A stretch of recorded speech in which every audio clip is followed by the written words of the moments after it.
저는 모든 은혜, 오직 은혜, 그런 제목으로 두 번째 하나님의 말씀을 증거하겠습니다. 우리나라 기독교 성지 중에 한 곳인 충청남도 서천군 서면 마량리가 있습니다. 이 조선시대에 서해안을 방어하던 수군진 중 하나가 마량진 바닷가로 금강하구와 서해를 잇는 전략적 요충지이기도 합니다. 우리나라의 1885년도에 제 최초의 선교사로 두 분이 오셨는데, 언더우드 장로교 선교사와 감리교 선교사는 아펜젤러가 왔습니다. 이 아펜젤러는 한국에 오셔서 배제학당을 세우고 대한민국 감리교회의 상징적 본산이기도 한 정동제일교회를 세웁니다. 그러다가 이제 7년이 지난 1902년 6월에 아펜젤러 선교사는 목포에서 열리는 성서 번역위원회에 참석하기 위해서 서해안의 서청 마량진 앞바다에서 아펜젤러 선교사가 탄 배가 큰 화물선과 충돌을 하게 됩니다. 아펜젤러 선교사는 수영을 아주 잘하는 수영 선수 출신이었습니다. 그렇기 때문에 충분히 살 수 있었지만 사람들을 계속해서 구출을 해냅니다. 그리고 배에서 미처 나오지 못한 학생을 살리기 위해서 다시 바다로 뛰어들어갔다가 나오지 못하고 순교하게 됩니다. 이 아펜젤러의 죽음은 복음 증거를 위해 살다가 순기한 고귀한 너무 아름다운 삶이었습니다. 오늘 우리는 하루하루를 살아가고 있는데, 사실상 하루하루 산다고 하는 것은 죽음을 향해서 달려가고 있다는 것을 의미합니다. 하루가 지나면 하루만큼 죽음이 더 가까워집니다. 오늘 우리는 어떻게 죽음을 준비하고, 또 우리의 삶의 마지막을 어떻게 죽고 우리가 어떻게 우리의 삶이 기억되기를 원할까? 우리가 삶의 추수 때까지 붙들어야 되는 마음의 소원이 무엇일까? 이런 부분들을 잊어버리면 안 될 것입니다.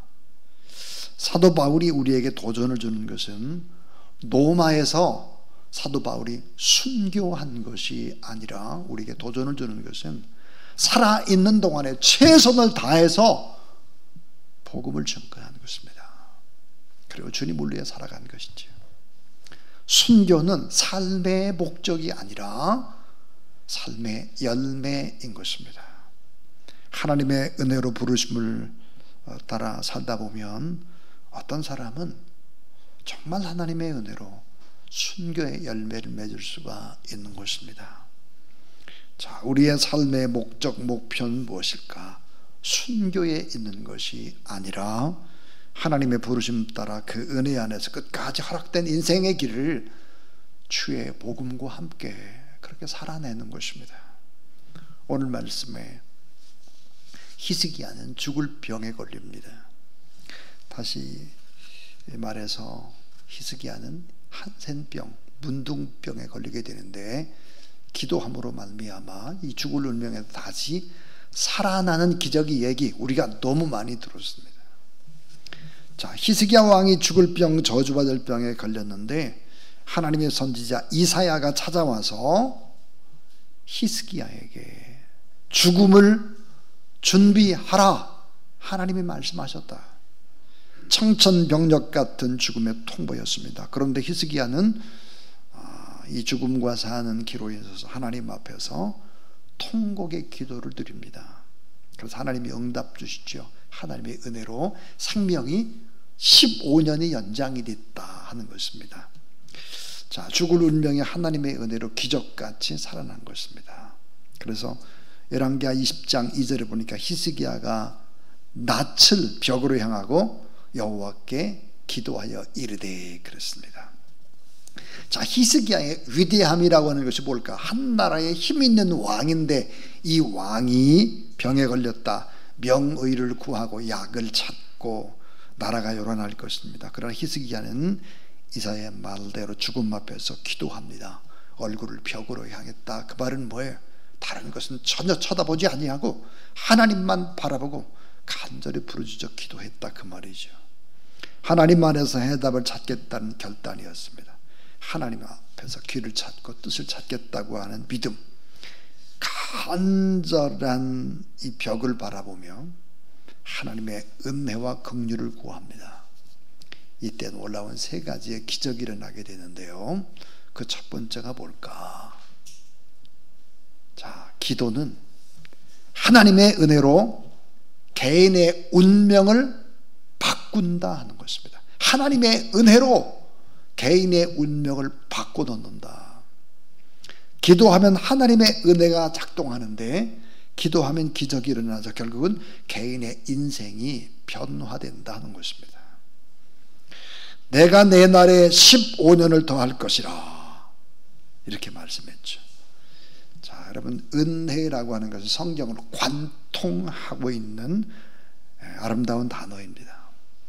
이 성경과 신앙, 인간의 삶 전체를 관통하는 깊은 의미에서 이 은혜라고 하는 것은 받을 자격이 전혀 없는 자가 베푸시는 하나님의 선물을 받는 것이죠.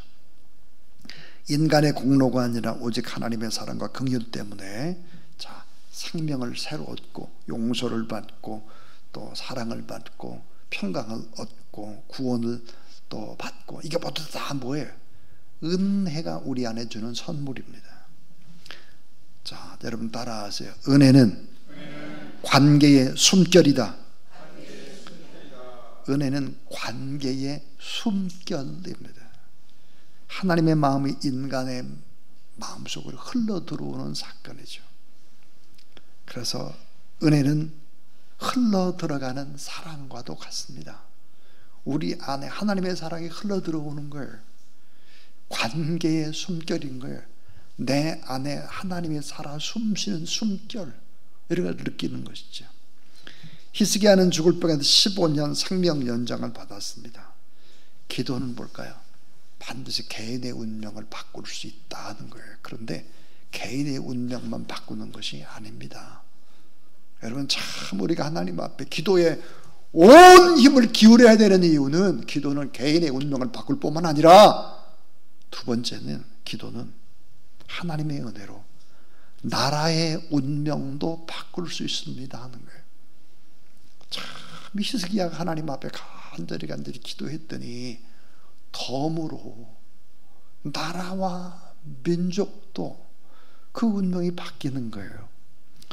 열왕기하 20장 6절은 이렇게 말하죠. 내가 내 날에 15년을 더할 것이며, 그렇습니다. 여기서 끝나지 않죠. 내가 너의 이 성을 아수르 왕의 손에서 구원하고 내가 나를 위하여, 그랬습니다. 참 여러분, 우리가 하나님 앞에 간절히 기도하게 되면 이 기도라고 하는 것은 이 성을 아수르 왕의 손에서 구원해요. 나라도 구원해요. 거기다 더 중요한 것이 있어요. 우리가 하나님 앞에 기도하게 되면 내가 나를 위하여, 그랬습니다. 내가 나를 위하여 하나님 되게 만드는 거예요. 기도라고 하는 것이. 내가 나를 위하고 또 내 종 다윗을 위함으로 이 성을 보호하리라 하셨더라 그랬습니다. 자, 히스기야가 병이 들자 하나님께서 선지자에게 이미 죽을 병이라고 말씀했습니다. 그럼에도 불구하고 하나님께서 자, 히스기야를 15년 생명을 연장을 해주었는데요. 자, 여러분, 기도하면 개인의 운명도 바꾸고 나라의 운명도 바꾸고 하나님의 이름을 영화롭게도 합니다. 근데 기도라고 하는 것이 이게 2중 3중의 축복이 오는 거예요. 이건 한 사람들은요 정말 기도로 목숨을 거는 거죠. 자, 출애굽기 32장 12절부터 14절 말씀에 보면은 모세가 40일간 시내산에서 간절히 기도하고 있을 때 땅 밑에서는 백성들이 어떻게 했느냐, 금부치를 모아다가 금송아지를 만들죠. 그리고 금송아지가 하나님이라고 숭배합니다. 여러분, 참 중요한 게 금송아지, 물질이에요, 물질. 이때 하나님께서 진노하셔서 이스라엘 백성들을 진멸하겠다고 말씀을 했습니다. 그런데 하나님께서 모세의 간절한 부르짖음에 응답을 하죠. 백성들의 죄를 위해서 간절히 기도할 때 하나님이 그 뜻을 돌이키시고 이 화를 백성들에게 내지 않고 용서해 주셨다. 백성들의 죄를 사하여 주셨다 그랬습니다. 그때 당시에 민수기 14장 19절 20절은 이렇게 표시합니다. 구하옵나니 주의 인자의 광대하심을 따라 이 백성의 죄악을 사하시되 애굽에서부터 지금까지 이 백성을 사하신 것 같이 사하시옵소서. 따라하세요. 여호와께서 이르시되 내가 내 말대로 사하노라. 모세 한 사람이 간절히 기도하니까 백성들의 모든 죄를 용서해 주시는 것입니다. 자, 전염병으로 죽겠다, 진노하시겠다 다 거두시는 것이죠. 그러니까 여러분, 참 하나님 앞에서 우리가 간절히 기도한다고 하는 것은 개인의 운명이 바뀌는 것이지만 나라와 운명도 바꾸고 하나님의 이름이 영화롭게 해서 하나님이 너무너무 기뻐하시게 하는 것이다 하는 것입니다. 자, 마지막 세 번째 얘기입니다. 기도는 하나님의 마음과 사람의 마음을 은혜 안에서 움직인다는 거예요. 기도는 하나님의 마음과 사람의 마음을 은혜 안에서 움직인다 하는 것입니다. 자, 열왕기하 20장 4절 이사야가 성읍 가운데에도 이르기 전에 여호와의 말씀이 그에게 임하여 이르시되 그랬습니다. 결국은 기도하게 되면 어떻게 될까? 하나님의 뜻을 돌이키게 되고 사람의 마음의 뜻도 돌이키게 되고 결국은 죽을 병도 낫게 된다 그랬습니다. 자, 사랑하는 여러분, 열왕기하 20장 5절 너는 돌아가서 내 백성 주권자 히스기야에게 이르되 왕의 조상 다윗의 하나님 여호와의 말씀이 따라하세요. 내가 내 기도를 들었고 내 눈물을 보았노라. 자, 내가 내 기도 들었다. 다 내가 내 눈물을 흘리며 기도하는 거, 내 눈물 다 보았다. 내가 너를 낫게 하리니 내가 3일 만에 여호와의 성전에 올라가겠고 그랬습니다. 하나님은 어떤 분일까? 오늘 이 밤에 이 자리에 와서 하나님 앞에 기도하는 우리의 모든 소리를 들으시는 하나님이라는 사실을 믿으시기 바랍니다. 우리의 답답한 심정 다 느끼고 계시고 우리의 눈물 다 보시죠. 다윗은 그렇게 고백하죠. 나의 눈물을 주의 병에 담으소서. 주님은 우리의 눈물을 담고 계시는 것입니다. 자, 직접 주님이 문제에 개입하셔서 고치기도 하시고 다른 중보기도 하는 사람의 뜻을 따르기도 하시고 그렇게 하신다. 간절히 기도하는 히스기야의 마음, 우리의 마음도 다 주님이 아신다 그랬습니다. 예수님이 통곡의 눈물로 기도했습니다. 예수님의 겟세마네 동산의 기도에는 세 가지가 흐르고 있었습니다. 하나가 땀이 흐르고 있었죠. 땀, 뻘뻘 땀이 흘렸습니다. 눈물이 흐르고 있었습니다. 그리고 땀과 눈물과 함께 피가 배어 흐르고 있었습니다. 땀방울이 핏방울이 되어 흐르던 겟세마네의 기도는 십자가 지시기 전에 악한 세력과의 싸움에서 이기신 것입니다. 자, 우리 주님 십자가의 죽음으로 순종하시고 우리를 위해 간절히 지금도 우리의 모습을 보시고 예배를 받으시고 우리를 위해서 꼭 우리는 우리가 필요한 것을 모릅니다. 근데 주님은 아시죠. 그래서 우리를 위해서 간구해 주시죠. 기도하심으로 우리의 운명을 죽음에서 생명으로 바꿔주셨다 그랬습니다. 역대하 16장 9절 말씀, 여호와의 눈은 온 땅을 두루 따라하세요. 감찰하사 전심으로 자, 자기에게 향하는 자들을 위하여 능력을 베푸시나니 이 일은 왕의 명령되어 행하였은즉 이후부터 왕에게 전쟁이 있으리니 그랬습니다. 자, 여러분, 기도는 세 가지 얘기했습니다. 기도는 하나님의 은혜로 개인의 운명을 바꾼다. 기도는 하나님의 은혜로 나라와 민족의 운명도 바꾸고 하나님을 영화롭게도 할 수 있다. 또 기도는 하나님의 마음과 사람의 마음을 은혜 안에서 결국은 움직인다 그랬습니다.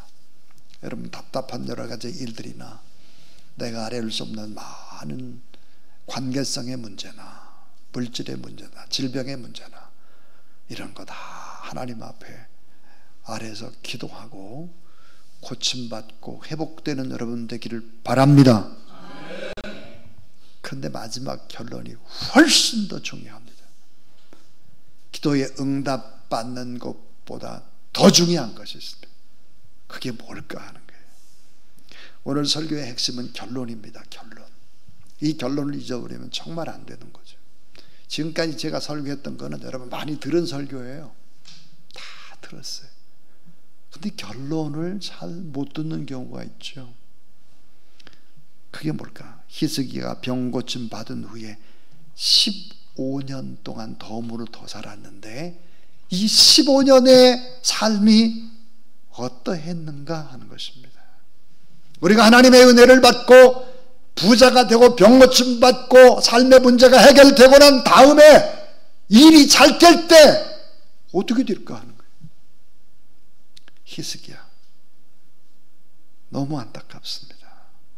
15년 동안 생명 연장을 받았는데 히스기야는 이렇게 살았습니다. 교만과 자만 속에 살았습니다. 감사보다는 교만해져서 그 받은 은혜에 보답하지 않았습니다. 그래서 하나님의 진노가 유다와 예루살렘에 임하기 시작을 합니다. 병 고침 받은 뒤에 감사와 감격의 예배 드리지 않았습니다. 특별히 선택받은 존재라는 영적 자만에 빠졌고 결국은 바벨론 사신에게 하나님의 영광을 증거하지를 않고 왕궁의 보물과 무기고를 자랑했습니다. 열왕기하 20장 17절에 왕궁의 모든 것들은 바벨론 왕에게 빼앗기게 됩니다. 그의 교만 이후에는 바벨론 포로로 끌려가는 씨앗이 됐죠. 단초가 됩니다. 자, 이 히스기야는 영적 책임의 소홀로 더 엄청난 문제를 일으킵니다. 히스기야. 어떤 문제를 일으켰을까요? 영적 책임의 소홀. 다음 세대를 제대로 세우지를 못합니다. 자, 히스기야는 늦게 아들을 낳게 되죠. 한 40살쯤 아들을 낳게 되는데 그 아들의 이름이 므낫세입니다. 여러분, 므낫세는 누구일까요? 역사상 최고 악독한 왕이 됩니다. 15년이라는 삶 동안 타락하고 교만하고 하나님 앞에 예배드리지 않고 그 모습들을 다 누가 봤을까요? 아들 므낫세가 봐가지고 이 아들 므낫세는 가장 악한 왕, 유다의 왕 중에 가장 악한 왕이 됩니다. 이 므낫세는 남유다의 최고의 악한 왕이 돼서 어떻게 했을까요? 상상을 초월하는 악독을 저지릅니다. 우상숭배의 극치를 보여주죠. 바알과 아세라를 다시 세웁니다. 하늘의 일월 성신을 섬깁니다. 성 안에다가 이방 제단을 쌓습니다. 므낫세, 우상숭배의 극치를 보여줍니다. 뿐만 아니라 인신제사와 점수를 합니다. 아들을 불로 진하게 복수를 사슬로 행하고 자식까지 제물로 바치는 인간의 가장 어두운 죄악을 저지릅니다. 그걸로 끝나지 않죠. 엄청난 무한한 피를 흘립니다. 사무엘하 21장 16절입니다. 자, 무지한 죄를 너무 많이 흘려서 자, 예루살렘 이 땅에서 저 끝까지 그 피가 가득했다 그랬습니다. 폭정과 살인으로 도시 전체를 피로 물들였다 하는 것이죠. 무슨 얘기입니까? 은혜 받는 거 중요합니다. 여러분, 은혜 받는 거 중요하지만 은혜 받은 후에 삶이 훨씬 더 중요한 거예요. 훨씬 더. 은혜 받은 후에 삶이 더 중요한 거예요. 히스기야 15년이라는 시간 동안 죽을 생명 하나님의 은혜로 더 살게 됐는데 매일매일을 정말 소중하게 살아야 될 사람이 엉망진창으로 살고 그 아들은 가장 악독한 왕이 되고 그 아들 때문에 폭정에 시달리고 예루살렘은 이 끝에서 저 끝까지 피로 범벅이 됩니다. 사랑하는 여러분, 엄청난 기적의 역사가 중요한 것이 아닙니다. 하나님의 은혜를 받았다라고 하면 매일매일의 평범한 삶 속에서 하나님의 영광을 보고 더 간절히 기도하는 그런 여러분 되기를 주의 이름으로 축원합니다.